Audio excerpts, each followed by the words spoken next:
the licensing program developed by U.S. Soccer is catered to horrible soccer players. How do I know this? Well, the licensing program, they create a license program to make more money, and they keep reshaping it, changing it, adding more.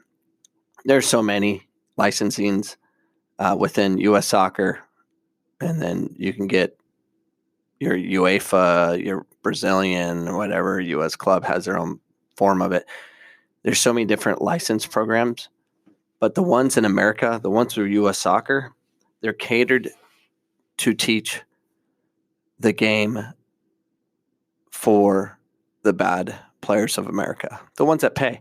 The ones that pay from the beginning in time, when soccer really became a money sport, it started like youth soccer in 1990 was about the time frame where it started picking up. And by the year 2000, it was a legit money-making machine, billion-dollar industry. So what happens is when you're dealing with a billion-dollar industry in youth soccer in America, you are dealing with a plethora of opportunities to make money through coaching education and all these things. And coaching education is important. There's no doubt. But to say you have to go through their standards of 6 months of training, pay $6,000, and you have to fly out there and you have to do all these video things and showing you do a proper session, a proper circus show. Look what I made kids do that don't have the ability to trap the ball and make decisions. Let me tell you something about soccer. Soccer is not scripted. It has no timeouts.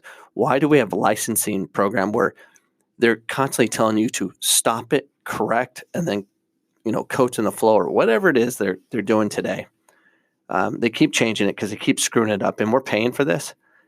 There is no need for me to get any more flipping licenses so U.S. Soccer can tell me how to coach the white people.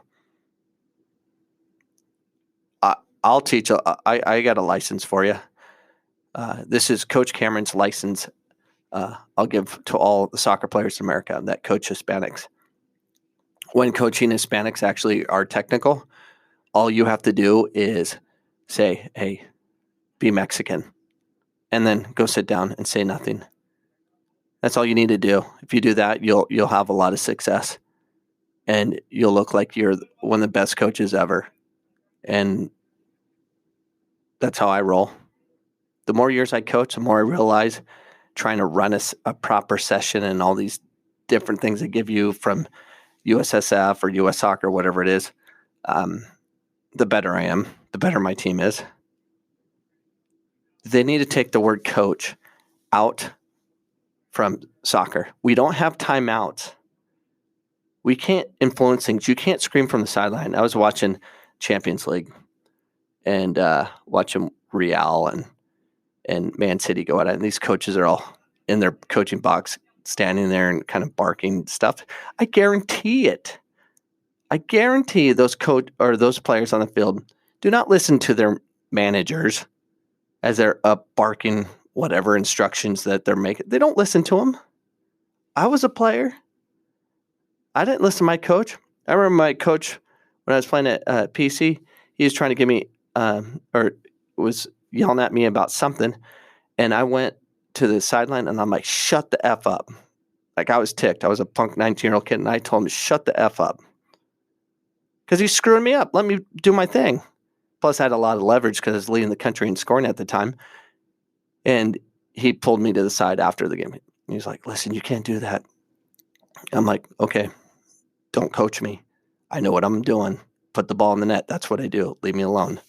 So, yeah, we don't need you, U.S. Soccer, with all your expensive licensing workshops and coaching education programs. We don't need you. We need you to stay out of the way. Let the people play. Soccer's different. Basketball is different. Football is different. sports that actually have timeouts and constant stop and go, yeah, you need coaching there. But when it's free flowing, like soccer, you can manage it, and you got to get the right personnel to play it. That's about it. Other than that, you're trying to convince them to play the game, watch a game. U.S. soccer, you're not needed. We need a new federation that competes with U.S. soccer. Let's take U.S. soccer and your little licensing thing, and then give me all the Hispanics in America. And my coaching book will be let them be Hispanic and stay out of the way. That's it. One sentence, and we would destroy the U.S. soccer system. Destroy it. You know why? Because all the Hispanics, the ones that we would get on my side, is all the players actually play the game and watch the game. And I've been doing that since birth, where the houses have TVs on and the Champions League's on and not NFL. And we would destroy U.S. soccer. Destroy, because we would play the culture of what we are. We have no identity here in America. They have no clue what they are. But we do have an identity in the Hispanic community. Let's rewrite it. Let's change the game. Let's allow the Hispanics to take over U.S. soccer. Let them be Hispanic.